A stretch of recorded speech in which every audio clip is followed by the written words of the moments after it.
Jordan Moore, Max Brown, and we added another quarterback to the set. We didn't even ask Clay Houghton a single defensive question, and now I got two more quarterbacks. Sean Cody is going to be, even without a voice, he's going to storm back on the show next week so we can talk some defense. But we got the QB here, Kedon Slovis, sitting here on the beautiful USC campus, as it said, right in front of the John McKay Center. So a good spot. Kedon's ready to go. He's had a great camp. How you feeling physically? I mean, obviously the last time a lot of the fans saw you was at the end of the Oregon game, and you weren't feeling so great.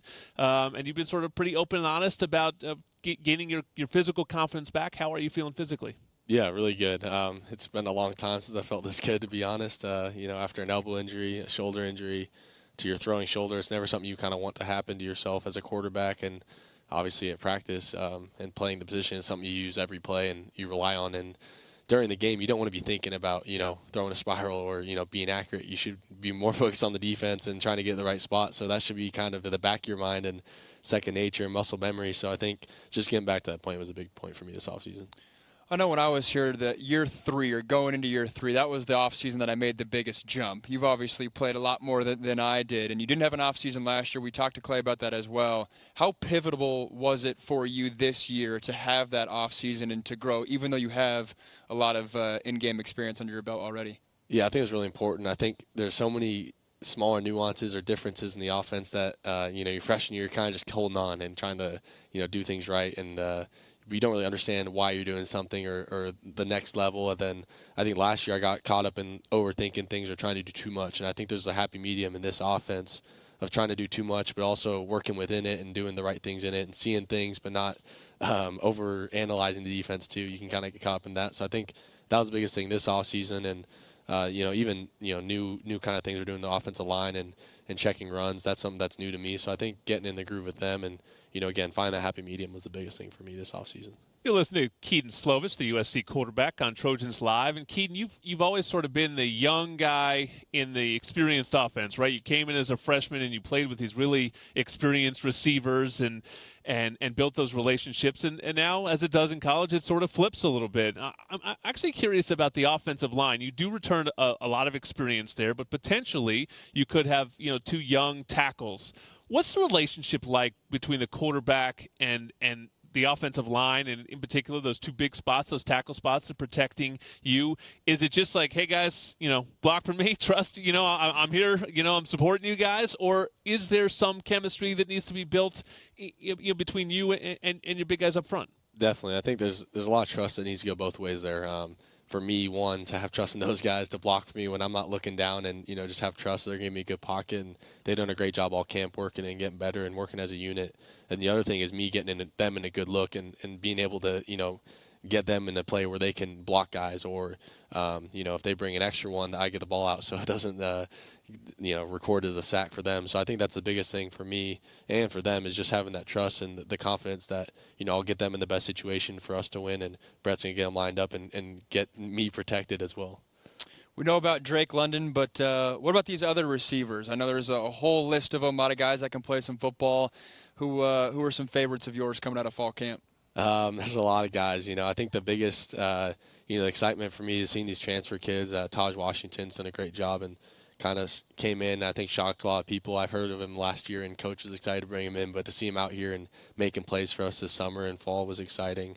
A guy like Malcolm Epps coming back and, really experienced kid and a great experience from being at UT and kind of bringing it here is a great guy to have in the locker room too. And a lot of young guys, Mike Jack, impressed in the spring last year, but also a guy like Van Jack, really blown my expectations away.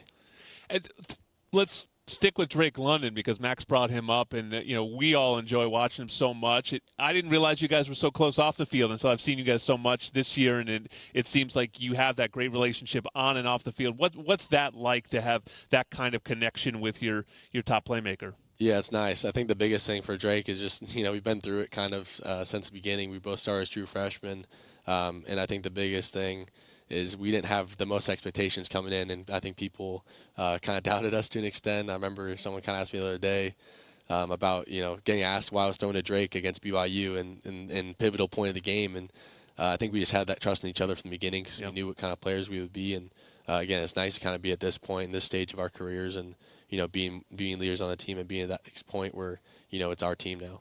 Does that underrated chip on your shoulder still exist, even though you are 3-year returning starter, USC's quarterback? I think a lot of people forget about that, but is that chip still on your shoulder? Definitely. I think, and again, it's on the forefront of my mind all the time. It's not something I'm competing with myself, not 24 hours a day, but it definitely is the back of my mind to an extent. And, I like to kind of, when I need motivation, bring that up and then remind myself, where it came from.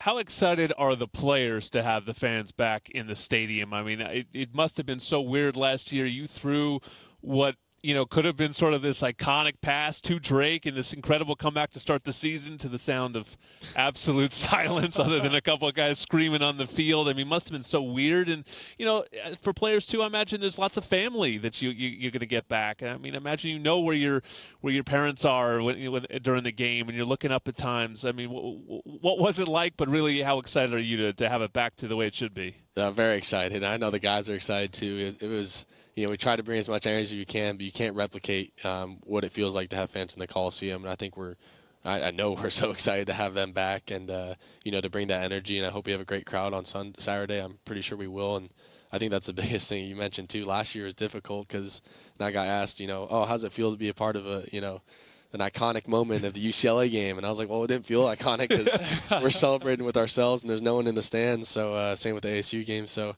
I think it was definitely a tough experience and it made it hard for us among other restrictions. But I think that makes us, ever more grateful for the fans this year. A little easier to get the snap off in Salt Lake City, though, without fans. That is there was maybe one benefit of the quarterback right there. I'm going to break out the first defensive question today. Okay. You go up against Todd Orlando's defense every day. What's that defense been giving you this fall? What does T.O. do that makes it difficult for you as a quarterback?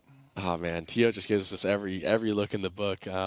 They bring pressure from every which way. They do a good job of disguising defenses. Again, it's kind of great, and I know our guys get frustrated up front, and Drake always gets frustrated too, because they're a great defense, and the looks they give us really show us to, a difficult look. And I think that's something in practice. If you see that and can kind of execute well against that, you can execute against anything. So for us, I'm glad that we get that look in practice. What's it like being back as a student? It's crazy seeing this campus filled with students again. I mean, it's obviously a whole nother separate part of your life that you had to take online classes and didn't really get to engage in part of being a USC quarterback is living life on this campus. Is there just a different feeling around the team because you guys are able to live your lives this year? Yeah, it's definitely, it's not completely normal, but it's a definite sense of normalcy. It's exciting to have people back in class. Some people aren't student athletes around campus. Campus is packed. The village is packed, so it's great to be back.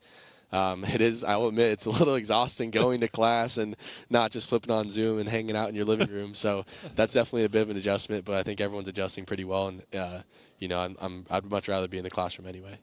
All right, that is Kedon Slovis, your quarterback headed into his junior season, all Pac-12 QB, first team. And he will lead the Trojans out on Saturday against San Jose State. Trojans Live is sponsored by Pechanga Resort Casino, proud partner of USC football. Coming up next on Trojans Live, it's another all-time great. We got John Jackson, JJ. He's next on AM 790 KBC and the USC Trojans Media Network. Alone, chicken, onions, peppers, and